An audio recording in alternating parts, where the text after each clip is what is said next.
From non-league to the Bernabéu, Antoine Semenyo. From playing in non-league against the likes of PK Humble to now playing in the Bernabéu against the likes of Vinicius and Valverde. This is Antoine Semenyo for you.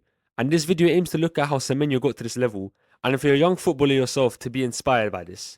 Because this is another example of a different route to the top, and not as simple as an academy graduate to the first team. You see, everyone in football has a different path. For example, Lamine Yamal broke into the first team at 15, and Jamie Vardy started his career mid-20s to late 20s. Born on January 7th, 2000, Antoine Semenyo always had talent from a young age. So much so that he managed to get trials at Arsenal, Tottenham, Millwall and Crystal Palace. All of them were unfortunately unsuccessful, and the Crystal Palace one was the one that made Semenyo want to quit football. He initially decided to quit football and to leave his dreams of becoming a professional footballer. Heartbreaking for the 15-year-old, but Dave Hockaday convinced Semenyo not to give up and to join his youth academy program.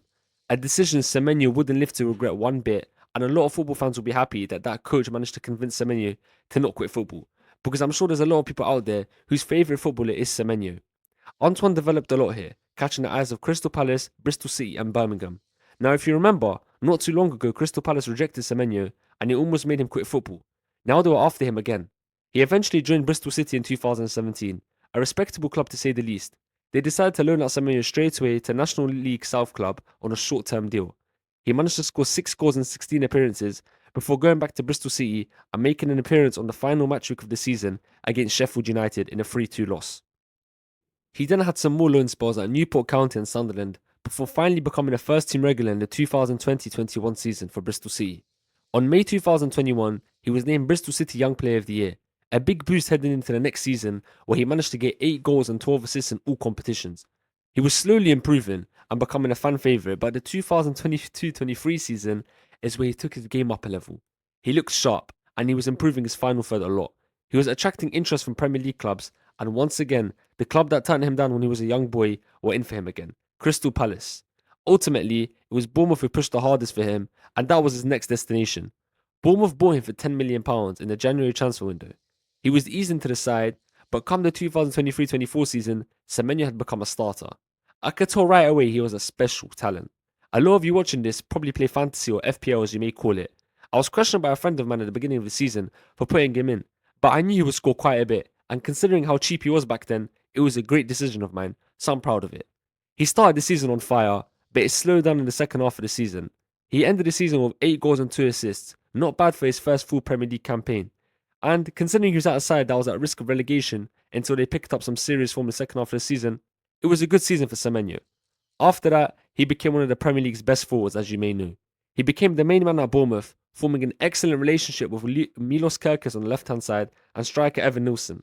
He managed to hit double digits last season for the first time in his Premier League career, ending the season with his personal best, at the time, 11 goals. There was talks around the time with interest from Liverpool, United, Arsenal, but he surprisingly stayed. Out of all the departures from Bournemouth I expected, and I'm sure many others did as well, Semenyo would have been the first to be gone, but he stayed an extra 6 months. Semenyo had an excellent start to the season again, scoring 2 against Liverpool, both tidy finishes, in particular the second one. He continued his strong start into the season, but like previous years, he did slow down a bit. However, this time, unlike previous years, he managed to pick himself back up. After 7 games without scoring, he scored 3 games in a row, which came against Manchester United, Burnley and Brentford. January had come, and reports had come out that he was leaving the club. In fact, it was confirmed much earlier he was going to leave due to a £64 million release clause. The Ghanaian ultimately chose to go to Manchester City on a 5.5-year deal. He started life there on fire. He scored on his FA Cup debut and Carabao Cup debut for the club. He scored some important goals for City, in particular the one against Leeds United, and you could say thanks to him and Guehi, there's still talks of a title race. Now his most recent game was at the Bernabéu, as captioned, from non-league to Bernabéu, where he did unfortunately lose 3-0, but the fact he went from playing in non-league after initially quitting football, but being convinced to join a local side, to then playing for one of the best clubs in the world, Manchester City, and under the greatest manager of all time in many people's eyes, Pep Guardiola, to then playing at arguably the most iconic football stadium, Bernabéu. He has 19 goal contributions in the Premier League alone, in 28 matches, 15 goals and 4 assists. That's very good. He's in contention to be in the best Premier League 11 come the end of the season, and as of right now, I would say that left wing spot belongs to him. Not everyone has the same path to the top. Some have it different, some have it more smooth, whilst others have a mountain to climb.